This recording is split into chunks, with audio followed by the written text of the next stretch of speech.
Can you break down, like, in the simplest way, what's the story there with limits? Yeah, well, that's a really popular limit. What is the limit? It's different for blood, it's different for urine, and it's different for breath. Each one has a different limit.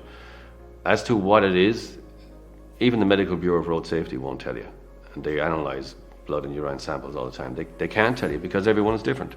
You're different to me, your height, weight, sex, whether you've slept, whether you've eaten in a while, whether you're taking medication. All these different factors all affect how your body will process alcohol. So on one day you could drink alcohol and you would be under the limit. The next day, if you're feeling a bit sick or you haven't eaten in a while, you drink the same amount of alcohol, you're over the limit. So it's impossible to give a scientific formula.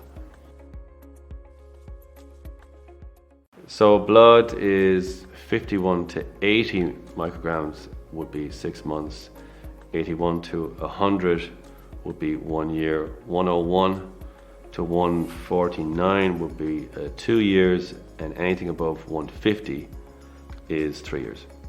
And they're set in stone. It can't be a situation where, will the judge give me less? You know, we tell them about my circumstances, they might give me less. They can't. They must give you what the law says. And so that's what the law says, and they must follow that out. If it's a breath specimen you've given, the result can be printed off right there and then. What happens is you breathe into this machine, and it prints out 2 receipts. And what's supposed to happen in that case is that the guard is presented with these 2 receipts that are printed out.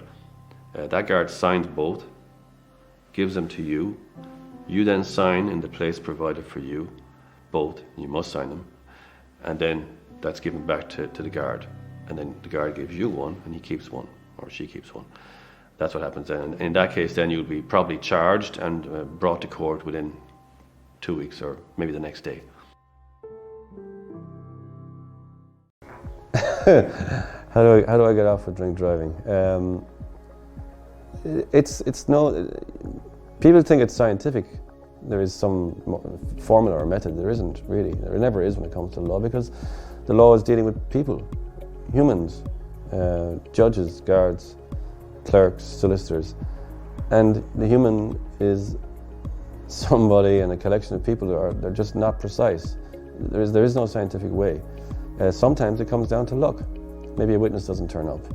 Maybe a guard gives bad evidence. It can be something as simple as that, but there's no hard and fast rule.